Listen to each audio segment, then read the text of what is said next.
కవిత party టీఆర్ఎస్ఏ కానీ తెలంగాణ రక్షణ సేన ఇటీవల ఆవిర్భావ సభలో తెలంగాణ రాష్ట్ర సేనగా ప్రకటన.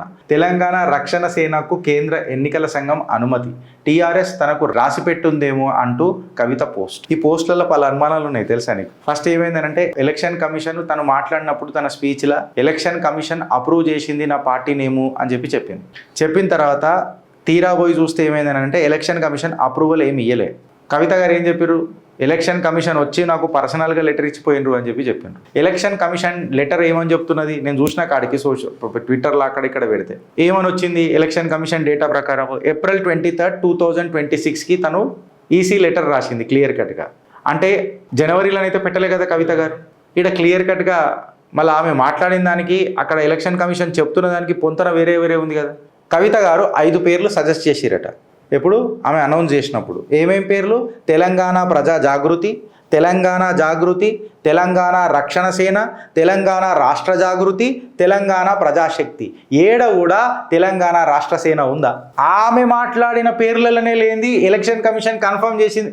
ఇప్పుడు ఇక్కడ మొత్తం నేను మాట్లాడిన దాంట్లో డేట్ క్లారిటీ ఉందా, నేమ్ క్లారిటీ ఉందా, ప్రాసెస్ క్లారిటీ ఉందా, కన్ఫ్యూజన్ మాత్రం క్లారిటీ ఉన్నది. నేనేం అడుగుతున్నా, కవిత గారి మేనిఫెస్టో నిన్న నిజంగా చాలా బాగుండే. నేనేం అడుగుతున్నా, మళ్ళీ మీరు కంప్లీట్గా ఉచిత విద్య అని ఏదైతే మాట్లాడినరో 4 లక్షల ఉద్యోగాలు చేసేస్తానన్నారు కదా, దానికి బడ్జెటింగ్ ఎట్లా చేస్తారు? ఇది ఒక్క ముచ్చట మీద మీరు నాకు క్లారిటీ ఇవ్వండి. Gautam Model School, Sun City branch, admissions are open for 2026. No admission fee, free school uniform and also bus transportation available for nursery to 10th class. Hurry up. Address, Sun City branch opposite Kasturba Trust. Limited seats. Contact us now 8121573123 and 8977113123. Kavitha party టీఆర్ఎస్ఏ కానీ తెలంగాణ రక్షణ సేన ఇటీవల ఆవిర్భావ సభలో తెలంగాణ రాష్ట్ర సేనగా ప్రకటన. తెలంగాణ రక్షణ సేనకు కేంద్ర ఎన్నికల సంఘం అనుమతి. టీఆర్ఎస్ తనకు రాసిపెట్టుందేమో అంటూ కవిత పోస్ట్. ఈ పోస్టులలో పలు అనుమానాలు ఉన్నాయి తెలుసా నీకు. ఫస్ట్ ఏమైందనంటే ఎలక్షన్ కమిషన్ తను మాట్లాడినప్పుడు తన స్పీచ్లో ఎలక్షన్ కమిషన్ అప్రూవ్ చేసింది నా పార్టీ నేము అని చెప్పింది. చెప్పిన తర్వాత తీరా పోయి చూస్తే ఏమైందనంటే ఎలక్షన్ కమిషన్ అప్రూవల్ ఏమి ఇయ్యలే. కేవలం అప్రూవల్ లెటర్ కూడా ఏమి ఇయ్యలే. కవిత గారు ఏం చెప్పారు, ఎలక్షన్ కమిషన్ వచ్చి నాకు పర్సనల్గా లెటర్ ఇచ్చిపోయినరు అని చెప్పారు. కాకపోతే అది ఎట్లొచ్చింది అంటే స్పీడ్ పోస్ట్ రోజు వచ్చింది. ఏ రోజు వచ్చింది, April 28 రోజు వచ్చింది. ఓకే, దాని తర్వాత ఏంది, అప్లికేషన్ మేము జనవరిలోనే పెట్టుకున్నాము తెలంగాణ రాష్ట్ర సేనకి లెక్క అని చెప్పి నేను మాట్లాడలే, కవిత గారే మాట్లాడిన మాటలు. జనవరిలో పెట్టుకున్నాము అని అన్నారు. ఎలక్షన్ కమిషన్ లెటర్ ఏమని చెప్తున్నది, నేను చూసిన కాడికి ట్విట్టర్లో అక్కడిక్కడ పెడితే ఏమని వచ్చింది, ఎలక్షన్ కమిషన్ డేటా ప్రకారం April 23, 2026కి తను ఈసీ లెటర్ రాసింది క్లియర్ కట్గా. అంటే జనవరిలోనైతే పెట్టలే కదా కవిత గారు.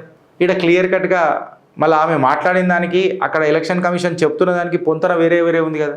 ఎలక్షన్ కమిషన్ ఇన్స్ట్రక్ట్ చేసింది ఏందని అంటే మళ్ళీ ఈ పార్టీ పేరు అనేది అయితే మీరు అంటుండ్రో న్యూస్ పేపర్లల్లో ఎక్సెట్రా దగ్గర చేయాలి, ఎందుకంటే అబ్జెక్షన్స్ ఎవరైనా ఉంటే ముందే ఫైల్ చేసుకోవాలి కదా అని చెప్పి ఎలక్షన్ కమిషన్ మాట్లాడుతుంది. అబ్జెక్షన్ పీరియడ్ ఎన్ని రోజులు ఉంటుంది, జనరల్గా 30 రోజులు ఉంటుంది. దాని తర్వాతనే ఎలక్షన్ కమిషన్ రివ్యూ చేస్తుంది, టేబుల్ మీదకి తీసుకొని వస్తుంది.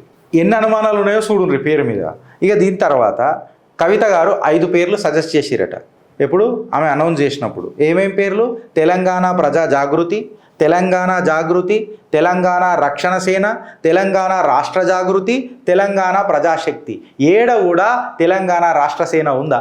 ఆమె మాట్లాడిన పేర్లలోనే లేనిది ఎలక్షన్ కమిషన్ కన్ఫర్మ్ చేసింది. సో ఇవాళ కన్ఫర్మ్ ఏమని చెప్తున్నారు మళ్ళీ పేపర్లలో, అనౌన్స్డ్ నేమ్ ఏంది, తెలంగాణ రాష్ట్ర సేన. ఇది లిస్టులు ఉందా? లేదు. ఎప్పుడు ప్లాన్ చేస్తాను అనుకున్నారు కవిత గారు, ఫస్ట్ 25, దాని తర్వాత ప్రాపర్ క్లియరెన్స్ రాలే, మళ్ళీ నెక్స్ట్ డేకి వెళ్ళిపోయినారు. April 23 నాడు వితిన్ 2 డేస్కి నేను పార్టీ అనౌన్స్ చేస్తున్నా అని చెప్పి మాట్లాడితే April 23 నుంచి 2 డేస్ అని అంటే ఏ డేట్ వస్తుంది? తను ఎప్పుడు అనౌన్స్ చేసిర్రు, 6th చేసిర్రు.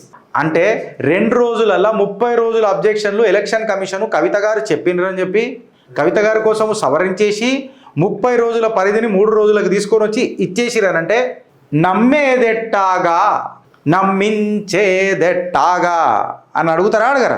ఆల్టర్నేటివ్స్ నేమ్స్ సజెస్ట్ చేస్తున్నారు అని అంటే క్లియర్ కట్గా కవిత గారికి కూడా నమ్మకం లేకుండే కదా ఇది ఫిక్స్ అవుతుంది అని. అంటే క్లారిటీ లేనట్టే కదా.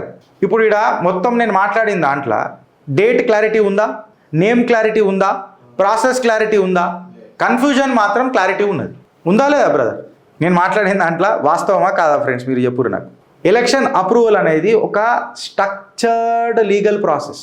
ఇచ్చేయండి సార్ బెయిల్ అని అన్నట్టు కాదు అది, ఇచ్చేయండి సార్ పేరు అని అన్నట్టు కాదు అది. సోషల్ మీడియా డిక్లరేషన్ ఏమన్నా పార్టీ పేరు పెట్టుడు అంటే ఇప్పటిదాకా కూడా కన్ఫ్యూజన్ అనేది కంటిన్యూ అయితేనే ఉన్నది. క్రెడిబిలిటీ అనేది ప్రతిసారి కొడుతూనే ఉన్నారు దాని మీద. పార్టీ లాంచ్ కంటే ముందే ఇన్ని పంచాయతీలు ఉంటే ఇలా మేనిఫెస్టోలో ఎన్ని పంచాయతీలు ఉంటాయి చెప్పిగా. నేనేం అడుగుతున్నా, కవిత గారి మేనిఫెస్టో నిన్న నిజంగా చాలా బాగుండే. నేనేం అడుగుతున్నా, మళ్ళీ మీరు కంప్లీట్గా ఉచిత విద్య అని ఏదైతే మాట్లాడినరో 4 లక్షల ఉద్యోగాలు చేసేస్తానన్నారు కదా, దానికి బడ్జెటింగ్ ఎట్లా చేస్తారు? ఇది ఒక్క ముచ్చట మీద మీరు నాకు క్లారిటీ ఇవ్వండి. చిత్రగుప్త్ మిమ్మల్ని భుజాన మోస్తుంది, లేకపోతే ఈ ముచ్చట కేవలం ముచ్చట అవుతుంది. భారత్ మాతాకి జై.